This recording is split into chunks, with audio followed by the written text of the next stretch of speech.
orang yang sedang sakit, namanya Lazarus, yang tinggal di Betania, kampung Maria dan adiknya Marta. Maria ialah perempuan yang pernah meminyaki kaki Tuhan dengan minyak mur dan menyekanya dengan rambutnya. Peristiwa Maria meminyaki kaki Tuhan ini berarti dengan ayat 2 ini bisa digambarkan bahwa peristiwa Lazarus mati itu adalah peristiwa sebelum kejadian di mana Maria pernah meminyaki kaki Tuhan. Ya, saya mau Anda kasih mention ayat ini karena nanti ada hubungannya. Ya, Maria kita tahu adalah orang yang sangat mengasihi Tuhan. Saya ingat peristiwa ketika Tuhan Yesus datang ke rumah Simon. Di situ ada Marta yang melayani, ada Lazarus juga yang dibagikan. Saya tidak berarti afternya ya, berarti kisahnya bisa kalau di Yohanes afternya. Tapi di sini karena ini kan penulis yang menulis ini adalah menulis kejadian setelahnya, makanya bisa tumpang tindih dari beberapa peristiwa, tapi peristiwanya ada. Ya, Maria dipuji Tuhan di waktu itu. Why? Karena orang ini cinta Tuhan. Cintanya kepada Tuhan itu melebihi orang yang lain. Ada Marta yang melayani, itu ada berkesan. Ada Simon yang menjamu memberikan makanan, Tuhan juga ada berkesan. Bahkan Tuhan panggil Simon, kamu ini tuan rumahnya, tapi kamu tidak pernah menyambutku, kamu tidak pernah menyekat. Karena bagi banyak orang mengenal Yesus itu macam-macam. Ada mengundang Yesus itu sebagai rabi, ada yang mengundang Yesus itu sebagai seorang nabi, ada yang mengundang Yesus itu hanya sebagai seorang penyembuh. Tapi Maria memperlakukan Tuhan karena dia tahu ini adalah Tuhan dalam hidupnya. Makanya kalau orang tahu ini adalah Tuhan, VVIP, very, saya mau ngomong itu important person gitu ya. Kalau itu orang penting dalam hidupnya, maka orang itu rela memberikan yang terbaik. Maria bayar harga di peristiwa menyekakkan kaki Yesus dengan rambutnya. Itu bayar harga.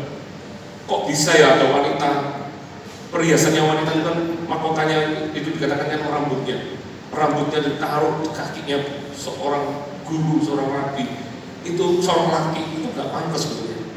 Tapi dia lakukan itu karena dia cinta. Dia merendahkan dirinya serendah-rendahnya di hadapan Tuhan karena dia tahu Tuhan layak terutama di hidup ini. Siapa Yesus bagimu itu penting nanti apa yang akan Anda alami dalam hidup Anda. Perhatikan ya. Dan Lazarus yang sakit itu adalah saudaranya. Kedua perempuan itu mengirim kabar kepada Yesus, Tuhan yang engkau kasih sakit. Ketika Yesus mendengar kabar itu, ia berkata penyakit itu tidak akan membawa kematian, tetapi akan menyatakan kemuliaan Allah, sebab oleh penyakit itu anak Allah akan dimuliakan. Lihat ya, Tuhan Yesus berkata apa? Penyakit itu tidak membawa kematian. Tapi yang kita tahu pada akhirnya Lazarusnya mati.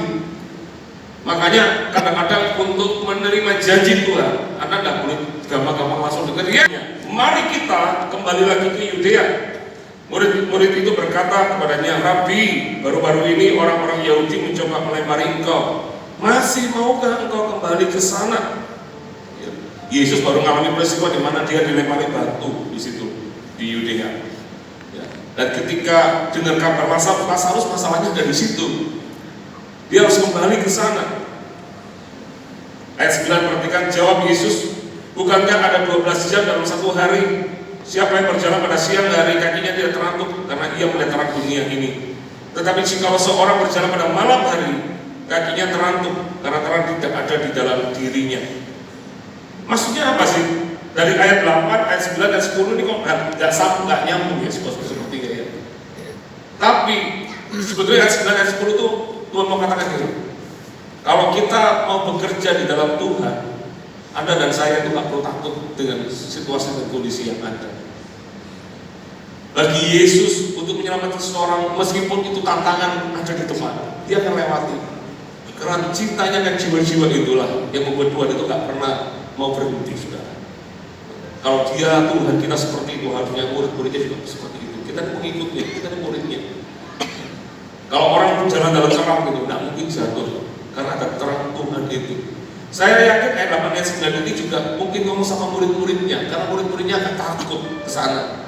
Ya, karena yang dilempari batu pasti nggak cuma Tuhan, mereka juga ngalamin dilempari batu yang sama, takut mereka. Makanya Tuhan ingatkan, kalau kamu berjalan dalam terang, kamu nggak usah takut, tidak akan terantuk. Tapi kalau kamu jalan dalam kegelapan, baru kamu mungkin takut. Dosa takut selama kamu mengerjakan terang dan